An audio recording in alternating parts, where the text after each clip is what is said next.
everyone. Welcome to another episode. This is your host, McKenna. So it's Christmas time and end of the year. What a year 2020 has been. It's not necessarily how anyone pictured it. Maybe Amazon thought of everything, and maybe Zoom. But on the real, no one saw a pandemic coming.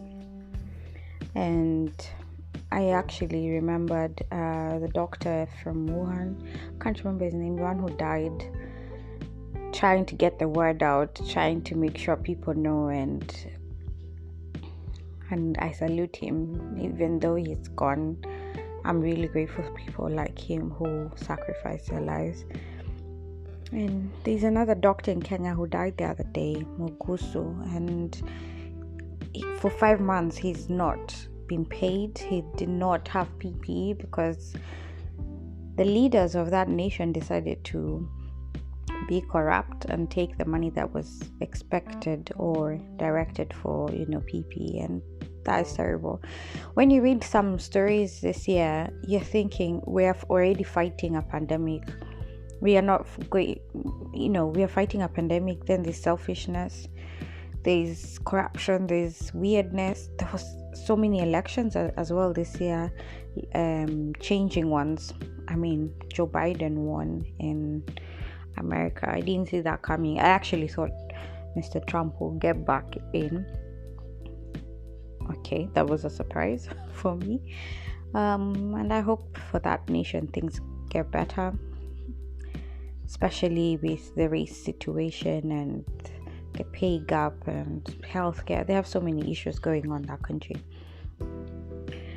So back home here in England, we are facing Brexit, and for some reason COVID has taken over Brexit, and not understanding that we might not have a deal. We might not come up with a deal, given the hints our Prime Minister has been giving us. It's difficult. It's just hard to think after all those negotiations. This is what it comes down to. Anyway, I've been reflecting a lot, and one thing I'm really grateful is surviving COVID with my family, with my daughter and my husband. Honestly, I wouldn't wish that disease on anyone. I don't have enemies, so I can't say on my next enemies. I don't have enemies. I don't see them as enemies. I just see them as people of a different opinion to me, so that doesn't make them an enemy. So, yeah, I had COVID, and for 3 weeks, it was torture, it was pain, it was confusion, it was a lot of unbearable emotions and pain. But on top of that, to see my child go through that pain as well, especially with the temperature. Whoa. However, if you're a mother and you do get COVID, it's very difficult to isolate from your child. You will try, wear a mask, wash your hands and everything, but somehow, because of the close proximity, especially if you're breastfeeding. And do not stop breastfeeding. Actually, breastfeeding is what helped my child overcome this, because they don't get really sick, and when they do it, you just have to drink loads and flush it out. So breastfeeding really helps. So keep breastfeeding. If you lose appetite, try and drink loads, and just hopefully it's not by day 7 you've lost. Day 4 to 7 you've lost your sense of taste, but try and eat as much as you can. There was a time me and my husband, we didn't eat for 3 days straight. I just had water. It was crazy.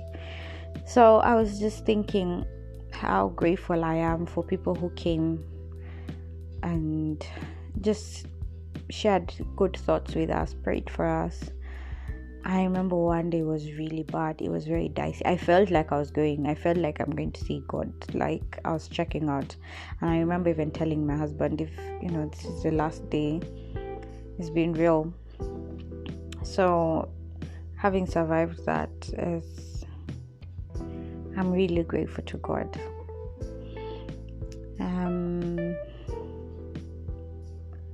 Sadly, for many people, they've lost their loved ones, and some haven't survived it. They could not, maybe they're not sick, but they lost businesses, they lost income, they lost opportunities. Things just went crazy for them. And my heart goes out to you, and I pray for 2021 to be better. That we will also be very accommodative of each other, because 2021 is where we will also see the impacts of 2020. Some things will just roll out in 2021 that we didn't even expect, because we'll think, oh my God. But I am still hopeful. I am hopeful for the future, because if I am not, then what? I have to be hopeful. And the reason I'm hopeful is because when I see and I read stories of people who've overcome the worst, who've rallied together behind a neighbor, who they're leaving food outside their doorsteps for essential workers, you have to think of it as hope. Humanity as a way of healing itself if we come together. That age-old song, we are the world, we are the people, it's children. Every one of us has a way, and I hope as we discover a cure, solution to this pandemic, this stupid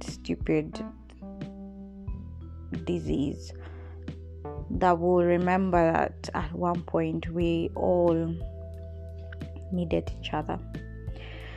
So it's Christmas, and maybe you feel there's not much to celebrate.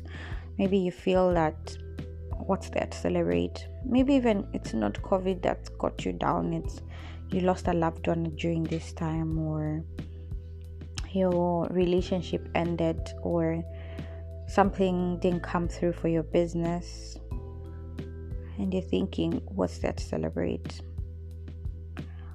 Now the problem is, it's difficult sometimes explaining to people why they should put their hope in Jesus if they don't believe there's even a God, Jesus existed. But he's the reason for the season, and whether you recognize him or not, he's always been the one you're waiting for, because he loves us without measure, without any strings attached.